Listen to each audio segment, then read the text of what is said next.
Question I almost always ask musicians, composers, people who work with musicians or experts like you, because I'm always wondering, is music mathematics, or is it art, or is it anything between?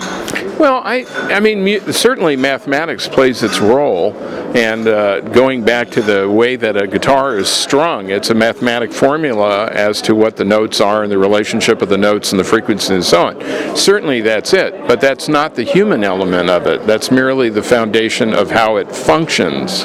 But you don't base the music on the mathematics, you base the music on a feeling. And a feeling is not physical. A feeling is not mathematics. A feeling is intangible. It's something that only humans can describe. Machines cannot. Well, this is a great answer. Well, I guess I believe you. Okay. I mean, for example, could a machine define the word love? For example, love is a feeling. It's tried, but actually it did not succeed. Yes, so, you know, I think it's the same thing with music and talking about love. It's one of those things that pragmatically, logically, you can say, well, it's a human emotion, blah, blah, blah, blah, and not very important or whatever it is, because it doesn't make a difference in a function of something in a pragmatic sense. Yet humans without love were nothing. So we wouldn't even be able to really perform well in our society without that feeling, that intangible. So it's the same thing with music. That's the joy. Human elements, emotions, and so on. Yeah, precisely. That's right. So I think that's why I enjoy being in the music business, because it's not a pragmatic thing. It's an emotional thing. For example, when you listen to the sound of your favorite band, it's a collection of noises that only make sense in your brain. If you look at it mathematically to say, okay, well, these frequencies correspond with these frequencies, and you know, this pitch, and etc., etc. Well, that's meaningless to me. What is meaningful is, did it touch your heart? Did it sound great? Did it make you feel good? So that's what I love about music. Or make you feel bad.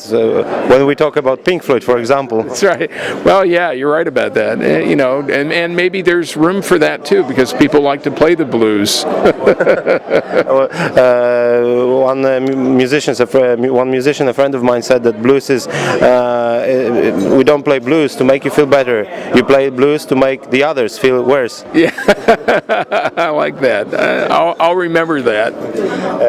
Okay, coming back to your amplifiers. Again, 25 years of experience of building your own, but unfortunately today we don't have an opportunity to look at your amplifiers, but we luckily have a Polish distributor of Rivera amps, and perhaps you could say a little bit about what you prepared for us, for musicians, for the next years, for next days to come. Well, one of the things about our company, which I think is very special, is we make a wide variety of amplifiers for different musical styles. For example, if you look at who plays our amplifiers, we have bands like Slipknot and black metal bands in Norway playing our amplifiers, and then we have country western guys like Vince Gill in the United States, and we have jazz guys who play archtop jazz guitars with Johnny Christian pickups, and yet we make an amplifier for each of those people. So we've kind of developed multiple philosophies of tone. So I think that's one of the neat things that we like, is that Rivera amplifiers can be for a lot of different players, and we have these different models. And our distributor in Poland has been so kind to support this by having a wide variety of amplifiers available in the Polish market. Okay, there is a wide variety of amplifiers, of Rivera amps, and some names of new models, perhaps? A little bit of enigma? Sure. Well, we have the Venus series, and of course Venus was the goddess of love. And the whole idea about the Venus was to be able to get a sonically very warm, fat, breathes really well, has a lovely compression when you play it, and mostly it is superbly musical. It's a Class A series, so Venus 3 is our 15 watt, and Venus 6 is a 35 watt, and Venus 5 is about 40 watts, and they use different kinds of tubes and different topologies. So for example, most Class A amps are low gain. Turn it up, it has 3 knobs, you play. But what we've done is combine a modern preamp with high gain with the warmth of the Class A sound, and it's the best of both worlds. And that's the Venus series, and that's our newest series. We have a new amplifier that they haven't received yet in Poland, but they will soon, called the Clubster Royale. And it has more tubes than the normal Clubster series. It's affordable. It's much less. It's about half the price of our Venuses, and it has a lot of gain in it too. It's almost the same gain as a Knucklehead. So we've tried to create a new amplifier that is more affordable for people to be able to buy, because the Venus series really sits on the high end along with the Knucklehead reverb. And then the Clubster Royale is easier to acquire. Okay, this is a head or a combo? It's available in both. You can get a Clubster Royale top, and you can also get a Clubster Royale 1x12 combo. What about the cabinet?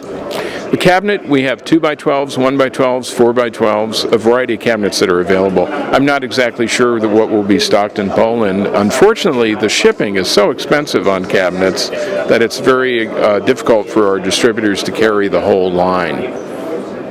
Who would you what musicians, what genre of music would you suggest the new Venus series for?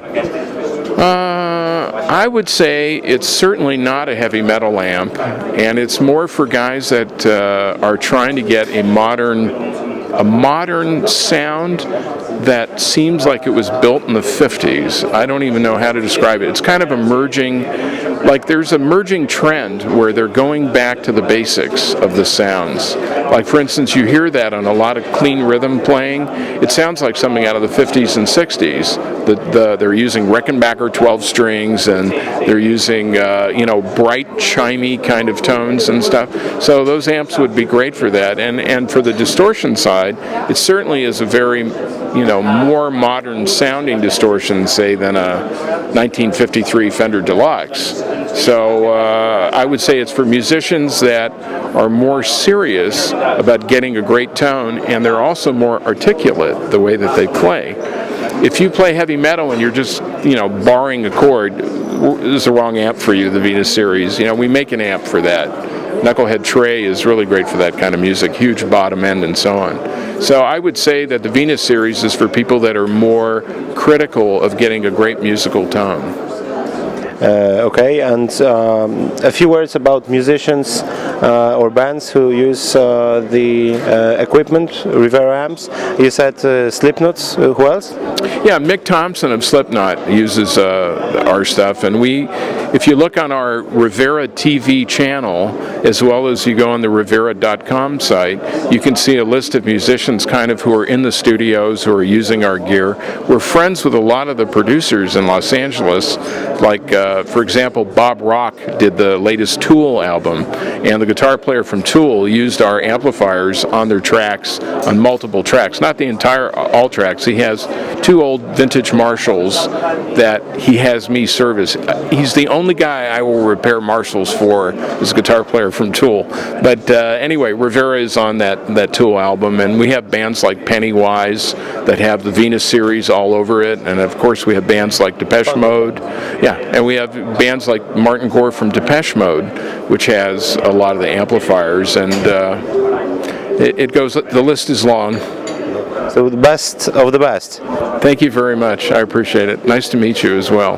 Nice to meet you as well. Paul Rivera from Rivera Amps. A teraz powiem po polsku, Paul Rivera z firmy Rivera Amps. Thank you very much. Okay, my pleasure. Thank you. Is that good? Yeah.